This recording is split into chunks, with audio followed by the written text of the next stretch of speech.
আর কোমলমতি শিশুরা তোমাদের প্রতি আমার উদাত্ত আহ্বান, তোমাদের যারা খেলার সাথী গ্রামে বা পাড়ায় বা মহল্লায় যে যেখানে থাকো, তাদেরকেও তোমরা শিক্ষা প্রতিষ্ঠান সম্পর্কে বলবে। যেখানে খুব ভালো লেখাপড়া হয়, এখানে অনেক কিছু শেখানো হয়। সবচেয়ে বড় কথা শৃঙ্খলা, ডিসিপ্লিন, এটা আসলে চোখে পড়ার মতো। এগুলো তোমরা সব ছেলে মেয়েদেরকে বলবে। কেমন বুঝতে পারছো আপনাদের? সবাই সবাই হাতে দাও। হ্যাঁ, সবাই খেলার সাথীদেরকে বলবে যে আমাদের মাদ্রাসায় তোমরা ভর্তি হয়ে যাও। ধন্যবাদ। আপনার এখানে আসলে কিছু সিস্টেমে নিয়ে আসছে প্রধান শিক্ষক। এত স্বল্প সময় এত কিছু করে সম্ভব না। এটা আপনারা যারা অভিভাবক আছেন তারা নিশ্চয় দেখছেন যে অনলাইনে এই শিক্ষা প্রতিষ্ঠানের কার্যক্রম আমরা বাড়িতে বসে মোবাইলে দেখতে পাচ্ছেন।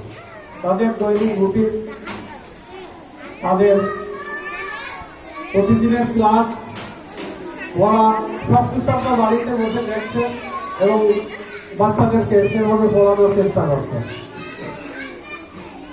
এটা আসলে একটা অভিনব যে আমার হাতে ফ্রিল্যান্স ইন্টারন্যাশনাল ক্যাডেট মাদ্রাসার একটা অ্যাডমিট কার্ড, যার অ্যাডমিট কার্ড শিক্ষার্থী হোক, মানে ছেলে হোক বা মেয়ে হোক, তাদের ছবিটা হোক কি সুন্দরভাবে এটা ছাপানো হয়েছে।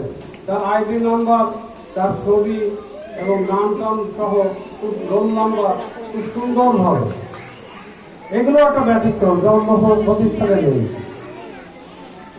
আমরা এই সুন্দরভাবে চিন্তা ভাবনা করে এমন সুন্দর একটা অ্যাডমিট কার্ড উপহার দেওয়ার জন্য আমরা সুযোগ্য অভিজ্ঞ প্রধান শিক্ষকের উদ্দেশ্যে সবাই মিলে একটা জোরের করতালি দেব। সবাই একসাথে হাতে তালি। আরো পরে আরেকবার ধন্যবাদ সবাইকে। আমি কথা বলাবো না।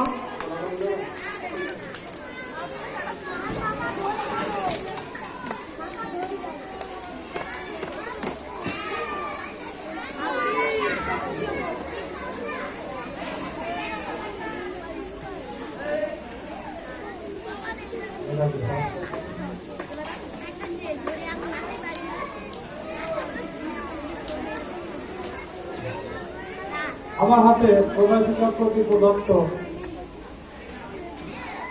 ফার্স্ট সেমিস্টার এক্সামিনেশনের একটা মার্ক। কি সুন্দর দেখা যায় না? দেখা যায়। এখানে বিভিন্ন বিষয়ের উপরে, যেমন অ্যারাবিক, বাংলা, ইংলিশ, ম্যাথমেটিক্স, তালিমুল কুরআন, science, sociology, computer, general knowledge, drawing, সমস্ত বিষয়ের উপরে কত নম্বর পেল তার ছবি সহ এখানে সুনির্দিষ্টভাবে উল্লেখ করা হয়েছে। এবং এই ছেলে কতদিন ক্লাসে উপস্থিত ছিল, কতদিন অনুপস্থিত ছিল এবং ক্লাসের ভিতরে তার মেধা তালিকায় কততম, এক্সামিনে full mark, total of mark এবং কত পার্সেন্ট সে নাম্বার পাইছে প্রতি সাবজেক্টে, সমস্তগুলো সংক্ষিপ্ত আকারে কাগজে উঠানো হয়েছে। ধন্যবাদ প্রধান শিক্ষককে আবারও। আমি বেশি কথা বলবো না, অত্যন্ত গরম, এখন কথা বলতেও ভালো লাগবে না। আর ধৈর্যকে সহকারে আপনারা যারা উপস্থিত আছেন তাদের শুনতেও ভালো লাগবে না। আপনারা অভিভাবকবৃন্দ যারা এখানে উপস্থিত আছেন, সেই সকাল 9টা থেকে এ পর্যন্ত ধৈর্য ধারণ করে বসে আছেন। কোমলমতি শিশুরা আসলে গরমের দিন, তারা ধৈর্য ধরে বসে আছেন। সবাইকে ধন্যবাদ জানিয়ে এবং বিশেষ করে প্রধান শিক্ষককে আমি আবারও ধন্যবাদ জানিয়ে আমার বক্তব্য এখানেই শেষ করছি। আল্লাহ হাফেজ। আসসালামু আলাইকুম ওয়া রাহমাতুল্লাহ।